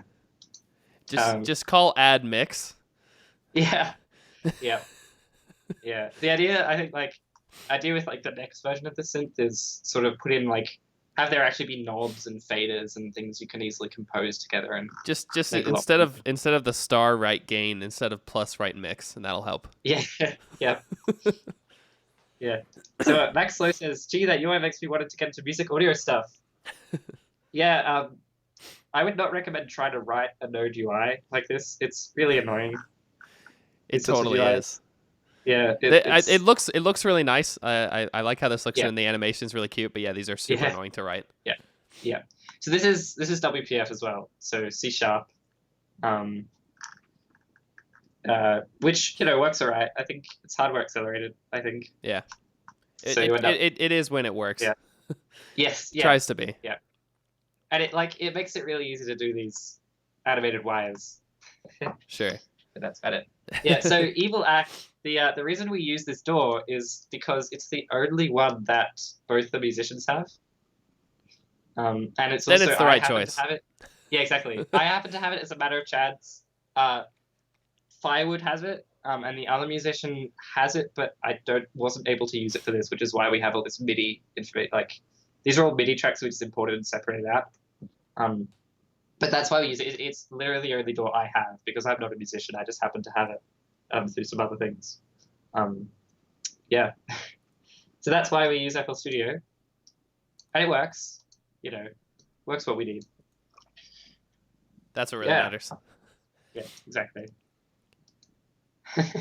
Very cool. Yeah. Yeah. Yeah, so that is pretty much that's like, as I said, compared to a lot of other 64K synths, it's not that impressive, although you do get to see sort of a lot of the lower level stuff, like how stuff actually works. Right. Which is pretty cool. I think this would be phenomenal for a 4K synth.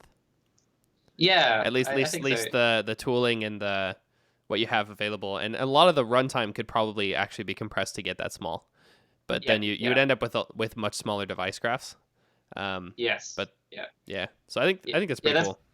Yeah, that's part of the nice thing is it scales to pretty much any size you want it to, just based on how complicated your graphs are. Right. Yeah. Sweet. What else do you guys want to see? Imagine 4K with its GUI. Yeah. That's the thing. Well, Maxlow, by the way, asked. Sorry, I don't mean to interrupt. Maxlow asked, "What are recommended resources for audio noobs to read up on synth and audio generation in general?" I actually remember KB of Farbausch had this old article that I think is on Conspiracy's site now, and I actually still tend to recommend that because like it is actually pretty good in terms of like a really I want to say non-academic understanding of the problem. So for someone who likes code but doesn't necessarily know a lot of music or DSP, I found that to be a really good introduction. So I'm gonna pull up a link for that really quick. Yeah, I think it's good. I honestly can't remember where I found a lot of this. Probably that was one of the websites because I did not know anything about DSP or synthesis before a little while ago. Ooh.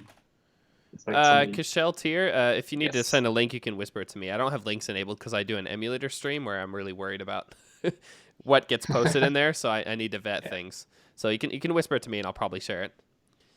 So Fiber asks, I've been playing with pure data patches for simple interactive synths. Would that be too big for demos? I don't actually know what pure data is. Do you, Ferris? Yeah, it's let me see if I can pull up an image about it. It is a data flow language essentially, and it's got this. Have you ever seen VVVV? VVVV, the game? No, not the game. The tool. I'll just here. That's a question. VVVV here. So this. Oh, I think I have seen that. Yeah. So this is pure data, by the way. On my. Oh well, I guess you can't see it, but pure data is just a way where you can sort of mix a lot of things together, just like make this big node graph, and then how those nodes actually interpret the data that gets flown or that flows through there is kind of up to the nodes themselves. I ended up using this on like one project professionally, and that's all I've ever done with it. But yeah, it's a lot like that in terms of just propagating values through the graph. There's the link to the article according to somebody on IRC. Oh yeah, there's 4 of these articles, so Okay. Make sure that Sweet. reads all those. Sweet. Yeah. So oh, it's from Tourist. Yeah. So what else do you guys want to see? I guess like, do you want to look more at sort of how the rendering engine or something works for the demo? So how do you like create the pipeline that the renderer uses? Is that done in C++ and then yeah. the tool just pulls that Yeah. in, or? So pretty much, I'll go to this Mars test scene in C++, which is actually it's not a Mars test scene; it's the whole demo. Right. That's how it goes. Yeah, exactly. Pretty much, I got this initialize function, which is a bit ugly. If I was to go like, oh, that's interesting. By the way, guys in this... chat, if you have any questions, just shout them out, and we'll get to them. Oh yeah. After yeah, this. Exactly. Just saying that early so we can catch up with chat delay after you're done explaining this. Yeah. So pretty much here we go through, and so this is where all the sort of scene specific stuff is, so like geometry, all the rematching, uniform setup. So like here we say, let's go. We say auto, like, so rover bound mesh equals new mesh, and a mesh is just an object. And we put a box into that object with this gen box. And that automatically creates our buffer and our VAOs and all that stuff. Nice. And then for actually sort of like the textures and program pipelines, a lot of that's handled by this sort of paradigm I invented called units. Okay. Pretty much what this is you got like a unit, say this is composite unit, and a unit has a bunch of inputs. So in this case, it's got like a color, bloom, and a flat input. These are just textures. Sure. And then a unit has a render function and can provide some outputs. So it looks really similar to what the runtime mechanism for the functor tool would be. Yeah, reasonably, except one of the things with functor is, like it's really abstract, so we can optimize it heaps, like combine textures and things, whereas this it's really low level. Yeah. So it's sort of similar, yeah. But yeah, so pretty much we just have a bunch of these units, and say for all the post-processing things, which I go into this context, which is a bit of a God object, because you know what that sure. is. Yeah. So we pretty much say, like, I'll create a post unit and set its inputs to be like the color texture of the scene and the depth texture and the velocity texture. And then if we go into where's post unit? There's post unit. This just calls, it says render bloom, now render depth of field, now render motion blur, render flare, render FXA. Cool. And that's really all we do. And that works. So, like, it's not particularly efficient with texture or OpenGL resource usage, but it doesn't need to be. Yeah, that's kind of your problem.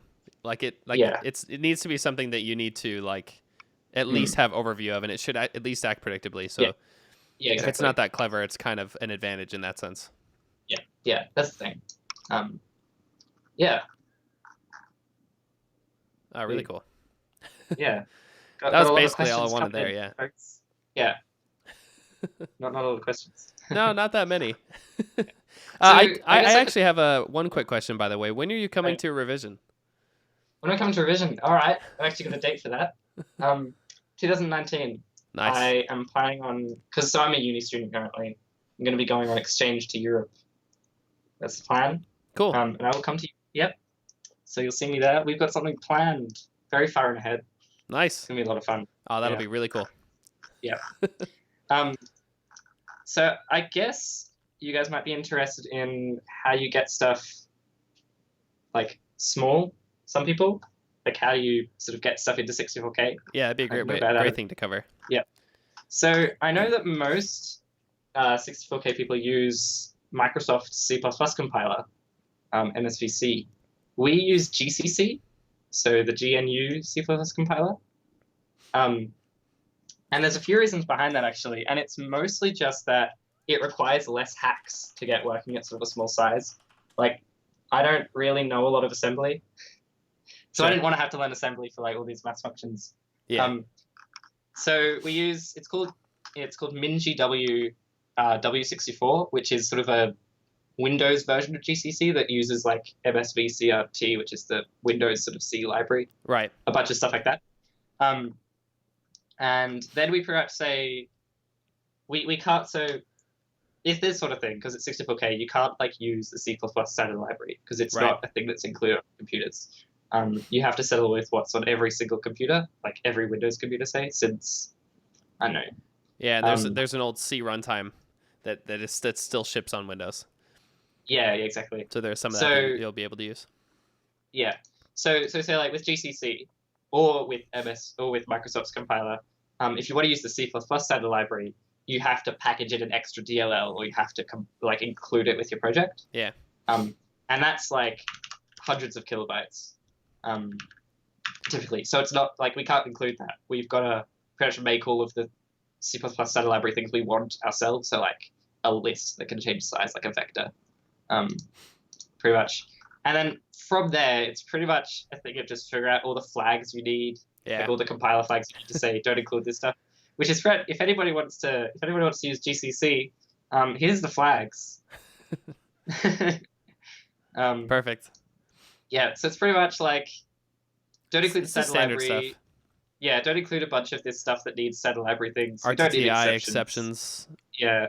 Stack we don't probes. need thread safe things. Yeah. And again, since we're not including the standard library, we have to sort of have our own. So standard library typically includes an entry point. Yeah, so when you're writing C or C++ and you have your main function, that's not actually the first thing that's executed.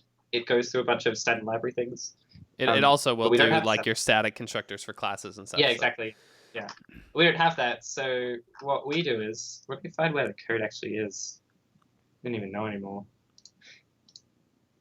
Gonna go main.c++. And this stuff, so this is what's called, if we're in debug mode, which is our tool. Sure. And that's just a regular, win main. We set like a random seed to deadbeef because why not? Code density kills convenience. It does. Yeah, and just run stuff. This code here, let me switch this. I'll just switch to release so we get some nice syntax highlighting. Sure. So this is our new main. And pretty much what we do here is we have to initialize, as you said, static things. Yeah. And that means, all of the things you assign as like static outside of your classes and things, you have to, because they have to be created at some point. So we have to loop through all of them and actually create them and then loop through all of them and then delete them at the end. Yeah. And that's pretty much, that just involves reading a specific part of the binary. Yeah. And just looping through a bunch of coders and executing It's them. defined by the compiler. Yeah, exactly. So we pretty much literally just do that here, seed our random number again because we want deterministic. Hey, John Hunter, how you doing? Yes, it is dead beef because I couldn't be bothered to figure out anything else. Fade babe. Yeah. Just throw that out there. Thanks for the sub, John Hunter.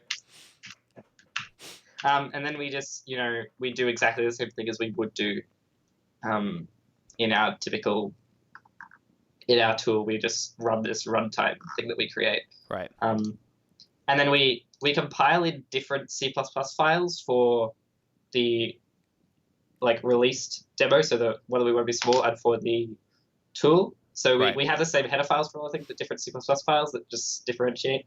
Sure. It's a bit weird, but so we want to share a lot of code. Well, it's always that balance. Do you want to have if defs in every function of your code, or do you just want to split it out? Yeah. Yeah, so I tried to sort of find so everything's like in the same project, but we just sort of pick different C++ files to compile, which works. Yeah. So say this, where is it? UI. Yeah. So this is runtime. So this is this class runtime, which is what we run right at the start. And this is in the tool. We do a bunch of stuff to handle console logging, and then we create this tool window. We start this loop. We output, when we're done, we output like this export file which contains all the data we need, just because I couldn't be bothered to make a button. So it's pretty simple. If I go into, I believe it's player, and we go into runtime.cpd, that one. Yeah. So here we've got things like we show that demo like configuration window, just all this ugly things. So it's a little bit different. Like it's not actually that different. It ends up running through most of the same code, which is sort of beneficial. Yeah. Yeah. It's extremely similar to our setup as well. I mean, we're using Rust and not C++, so it's like, well, we have C++ in the synth, but so a lot of it ends up being the same as well. Like, have to trash the standard library, have to do a lot of stuff ourselves, Yeah. but it's really not that much, and a lot of the code paths end up being the same. Yeah. So if anybody like, here's just a little fun fact. You know the little loading thing at the start? Mm. It sort of says like load out. It's got like a loading bar, and that's all the code for that. Oh, nice. All these magic numbers. Word. So that's rendered with GDI. Oh, cool. Do you use GDI for your little loading bar? No. So, is that a shader? Yeah, it is. Yeah, it's a Yeah. it's a shader that just draws a white quad and it moves the vertex positions. Yeah. I was gonna do shaders, but then I was like, wait, but then I'd have to implement like rendering a font into a texture, and I couldn't be bothered to do that. Right. Yeah. So it's just a bunch of drawing a lambda symbol, and just a bunch of points I got, all very hacky. Yeah. It works. Nice. That's the point. Yeah. Oh, this is really cool stuff, man. Yeah. Oh, CCE, thanks for the follow. Oh, sweet. But yeah, I think this is really great. Again, if you guys in chat have any questions, I think like we've kind of run through most of the stuff I wanted to ask at least. But yeah, this has been really cool. Yeah. So as Alcava said, it is extremely non-portable. Luckily, it doesn't have to be. Yeah, it totally doesn't. Yeah. Yeah. That's the thing. You can make the tool portable still. Yes. Even if you do that stuff, you can make the tool portable and then just have a Windows only replayer. That's what we do as well. Although I just dropped to Mac support so we can do compute shaders. But yeah. Yeah. I don't believe. Yeah, this tool won't run on anything. It's not Windows. But I'm the only person who uses the tool. Yeah, that's fine. It's solve what you guys actually need to solve. That's the thing, exactly. Especially with demo scene when these are like free time projects. It's like no one pays you to sit for 2 months and work on the tool, so you need to do only the stuff that you actually will use. Yeah. So Alcava said, why GC, why GCC, why C-line when you're hardcore windowing? Well, I did sort of mention this before, but the GCC point is pretty much, it doesn't need as much hacking to get to work properly. It's actually true. Like when you drop the standard library and stuff, it actually is, I think, a bit more straightforward to make small.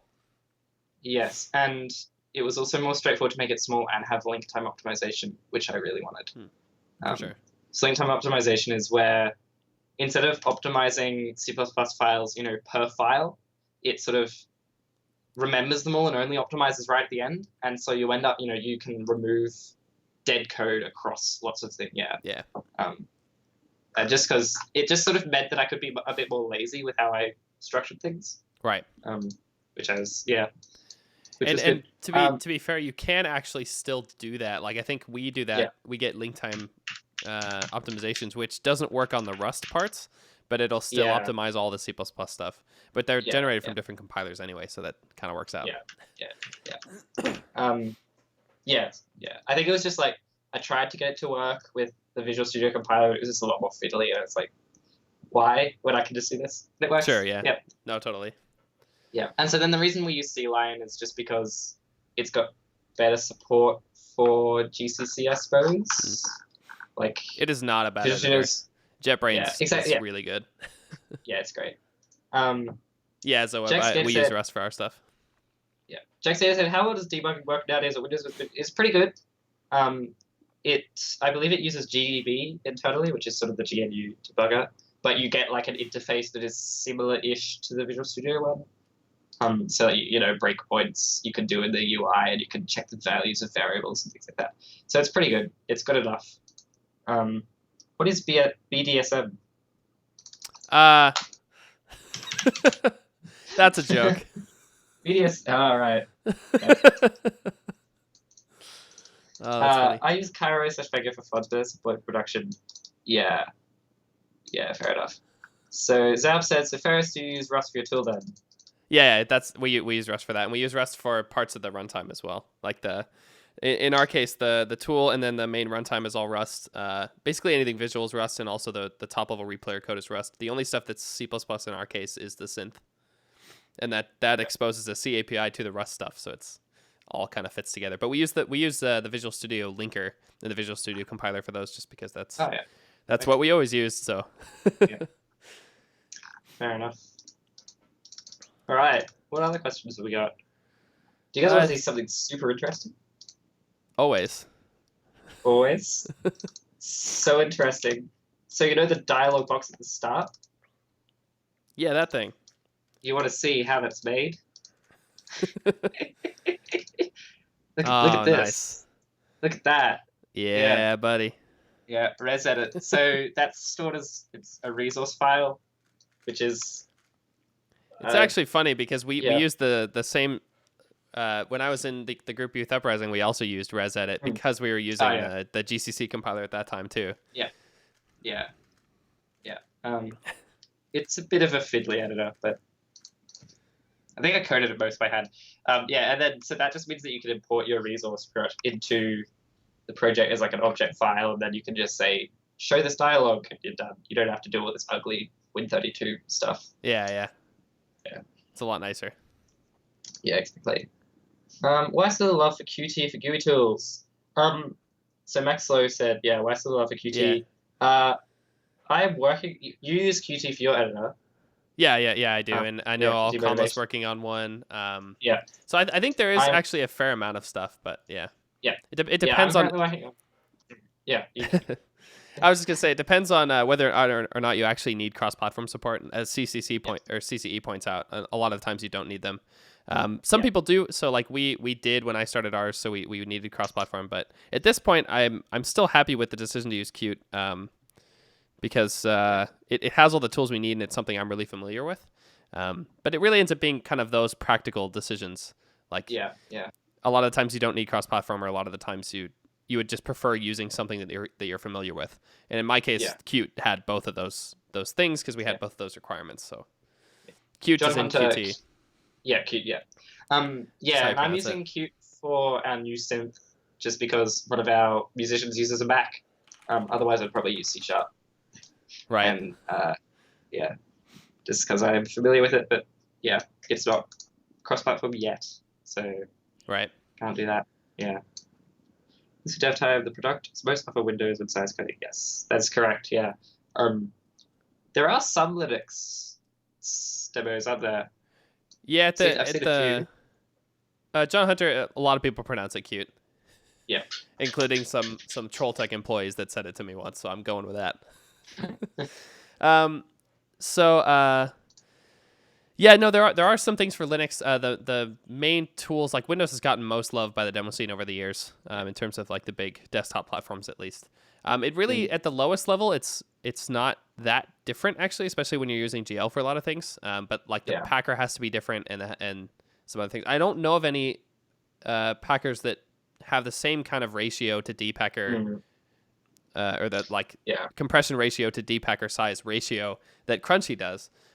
So at least in 64K, I don't think there are a lot of those for anything other than Windows, but yeah. So Zab said, if you were using JavaScript to make a demo, it would be cross-platform. Yes, but then you'd be using JavaScript. Right. Yeah. Period. John Tantanai says, sorry? I said period, yeah. Yeah, it's about SQL, SQL. Find a conversation, Yeah. I like nobody's comment. It's cute or cutie. Either way, you pick your adorableness. Yeah. Exactly. That GIF. GIF. That'd be right. Yeah. Awful performance and awful size. Yeah. It's cool that you're making your own packer. It is quite cool. Yeah, thanks. It'll be cooler when it is working a lot better than it is now. Yep. It's a long journey. Those things are hard to make.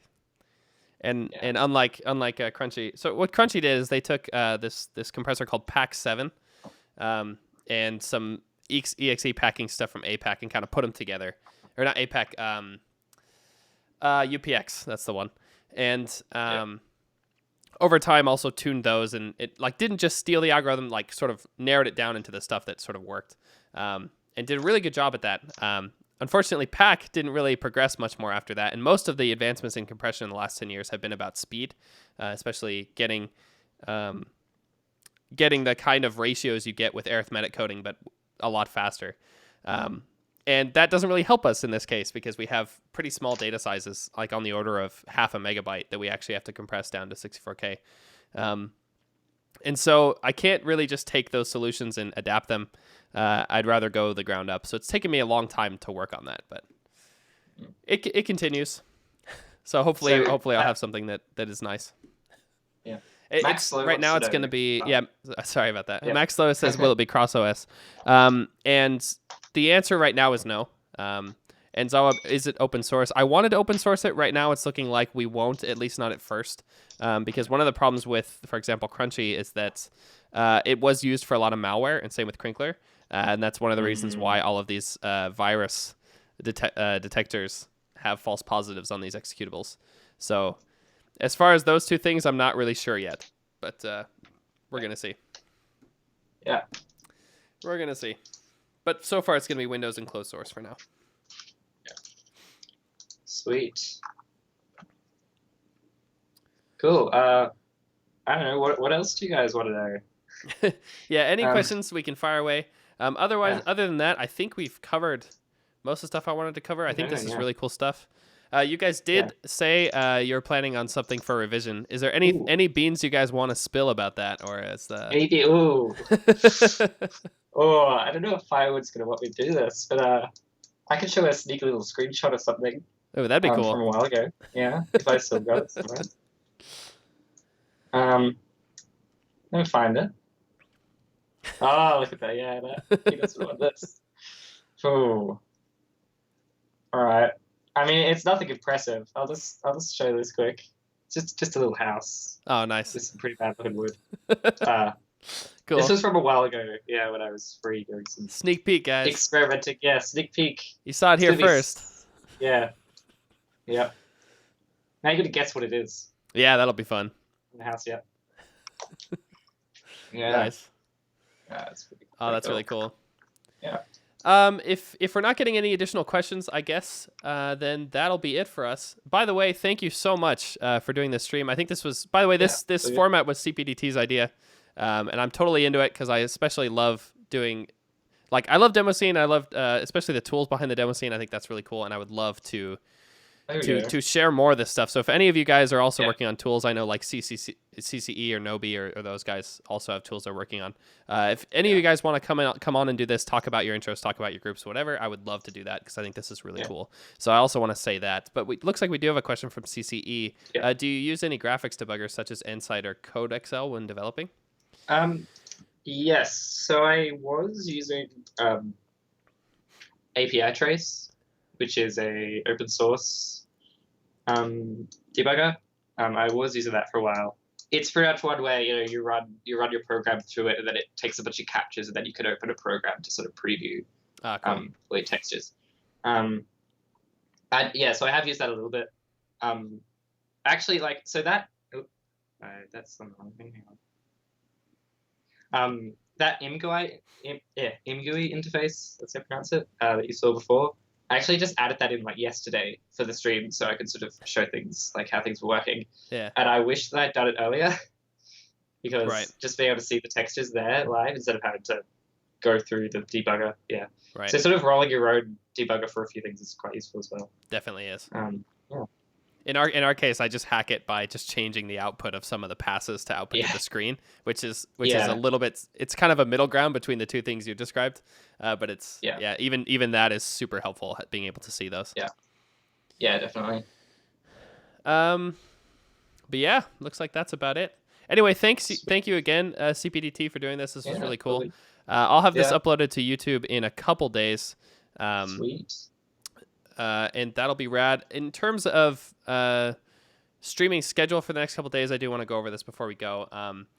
It looks like on Thursday I won't be streaming. On Wednesday I won't be streaming. I will be streaming Friday and Saturday, probably during the day in Europe time.